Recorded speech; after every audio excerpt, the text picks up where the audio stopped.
લગ્ન પ્રસંગમાં જે રીતે વાલનું શાક બને છે ને, ખાટું તીખું ગળ્યું એવું શાક ઓલવેઝ બનાવવાની ઈચ્છા હોય છે ને, પણ મેથડ નથી ખબર. તો આવો આજે આપણે બનાવીએ વાલનું શાક એકદમ લગ્ન પ્રસંગ જેવું. તો સૌથી પહેલાં તો 1 કપ જેવા મેં બટર બીન્સ એટલે કે વાલને લઈ લીધા છે. અને મેં રાત્રે ઓવરનાઇટ ન હતા કર્યા. હવે આપણે એને ધોઈને કુકરમાં એડ કરીને આપણે 8 વિસલ વગાડીશું અને એની અંદર જ આપણે મીઠું પણ એડ કર્યું હતું, જેનાથી એ થોડા જલ્દી પકી જશે. 8 વિસલ એટલા માટે કેમ કે આપણે રાત્રે એને પલાળ્યા નહોતા. હવે સાઈડમાં આપણે થોડી ગાર્લિક, થોડું જિંજર અને થોડા મરચાં લઈને સરસ રીતે ક્રશ કરી લઈશું, એટલે કે પેસ્ટ આપણે રેડી કરી લઈશું. અને સાઈડમાં એક જાર લઈશું અને એની અંદર 2 ટામેટાં અને 2 ડુંગળી નાખીને આપણે સરસ મજાની પ્યુરી રેડી કરીશું આપણે વાલના શાકના ગ્રેવી માટે. બાકી કંઈ જ પણ એડ કરવાની જરૂર નથી. બસ હવે પ્રોપરલી ગ્રાઇન્ડ કરી લીધું છે. સરસ મજાની આપણી જે પ્યુરી હતી એ રેડી થઈ ગઈ છે. થોડું પાણી એડ કરી લઈશું, જેના કારણે જે જાળ છે એના અંદરની બધી પ્યુરી આપણા વાસણમાં આવી જાય. અને હવે જો 8 વિસલમાં સરસ મજાના આપણા જે વાલ હતા એકદમ સરસ રીતે કૂક થઈ ગયા છે.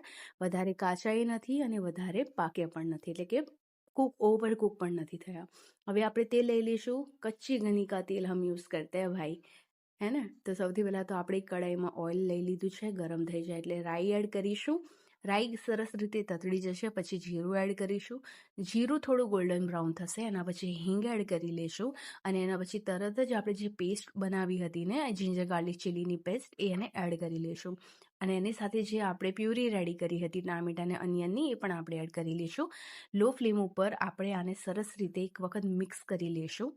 અને એના પછી આપણે એડ નોર્મલ આપણે જે પણ યુઝ કરીએ છીએ ને મસાલા, એટલે કે red chilli powder, turmeric powder, coriander powder અને ગરમ મસાલો, બધા મસાલા એડ કર્યા પછી આપણે ફરી એક વખત આને મિક્સ કરી લઈશું. મિક્સ થઈ ગયા પછી એની સાથે આપણે મીઠું પણ એડ કરીશું, કેમ કે જ્યારે આપણે વાલ બાફતી વખતે જે મીઠું એડ કર્યું હતું એ થોડુંક જ હતું, જેના પ્રમાણે ગ્રેવીમાં હજી પણ મીઠાની જરૂર હતી, એટલે મેં એડ કર્યું છે. હવે આ ગ્રેવી સરસ રીતે આપણે કૂક કરી લીધી છે, એટલે કે મસાલો સરસ રીતે ચડી જશે અને તેલ અલગ ન થઈ જાય ત્યાં સુધી ગ્રેવીને આપણે કૂક કરવાની છે. તો 5 થી 6 મિનિટની અંદર જ ગ્રેવી સરસ રીતે કૂક થઈ જશે અને તેલને છોડી દેશે, બિલકુલ આવી રીતે. હવે જે આપણે બાફેલા જે વાલ હતા ને એને એડ કરી લઈશું અને સરસ રીતે આપણે આને ફરી એક વખત મિક્સ કરવાનું છે. પ્રોપરલી મિક્સ થઈ જશે ત્યાં સુધી તમે આ વિડીયો જો ગમ્યો હોય ને તો લાઇક, શેર, કમેન્ટ કરી લો. અને જો ચેનલ ઉપર તમે નવા છો તો પ્લીઝ ચેનલને સબસ્ક્રાઈબ કરવાનું ન ભૂલતા. અને તમને મારી રેસિપી કેવી લાગે છે એક વખત કમેન્ટમાં જણાવવાનું ન ભૂલતા. હવે આ વાલની છે ને આપણે ગ્રેવી સાથે થોડી વાર કૂક કરવા દેવાની છે અને સાથે સાથે આપણે જે ચમચ છે ને એકદમ એને મિક્સ કરતું રહેવાનું છે, જેના કારણે નીચેથી બળે નહીં. હવે આ સ્ટેજ ઉપર આપણે શુગર એડ કરી લીધી છે અને અડધી ફાળ આપણે લીંબુના રસની એડ કરી છે, જેના કારણે શાકની અંદર તીખાની સાથે સાથે થોડો ગળ્યો અને થોડો ખાટો ટેસ્ટ આવશે. આ સ્ટેજ ઉપર આપણે પાણી પણ એડ કરી લીધું છે. હવે પાણીને સરસ રીતે આપણે ઉકાળવાનું છે, એટલે કે ગ્રેવીને એકદમ ઘટ્ટ કરવાની છે. 5 થી 6 મિનિટની અંદર જ તમે ઢાંકણ બંધ કરશો એટલે આ જે શાક છે ને એકદમ સરસ મજાનું રેડી થઈ જશે. અને આ એટલું ક્રીમી ટેક્સચર આપશે ને કે તમારે કોઈ ક્રીમની પણ જરૂર નથી. એકદમ લગ્ન પ્રસંગમાં બને છે ને એ જ મેથડથી આપણે આ સબ્જી બનાવી છે. હવે થોડું આપણે કસ્તુરી મેથીનો યુઝ કર્યો છે, જેના કારણે એક ફ્રેગ્રન્સ અને એક ટેસ્ટ ઇન્હાન્સ થઈ જશે.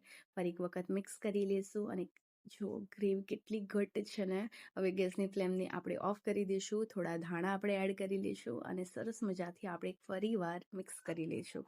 હવે આ જે સબ્જી છે ને એ સબ્જીને તમે રાઈસ સાથે ખાઓ, પૂરી સાથે ખાઓ કે પરાઠા સાથે ખાઓ, બધામાં ખાવાની મજા પડી જશે.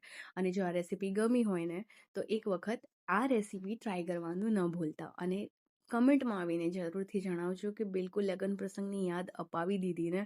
તો હવે ગરમ ગરમ એન્જોય કરો વાલનું શાક. હવે આપણે મળીએ નેક્સ્ટ વિડીયોમાં. ત્યાં સુધી ખાઓ પીઓ ખુશ રહો. અને હા, આજે એકાદશી છે ને, અને એકાદશીના દિવસે જ હું આ વિડીયોને અપલોડ કરી રહી છું. તો તમારામાંથી આ એકાદશીની વ્રત કોણે કર્યું છે કમેન્ટમાં જણાવજો. અને તમે એકાદશીમાં શું ખાઓ છો એ પણ મને કમેન્ટમાં જણાવજો. હવે ખાઓ પીઓ ખુશ રહો. જય શ્રી રામ, જય શ્રી કૃષ્ણ.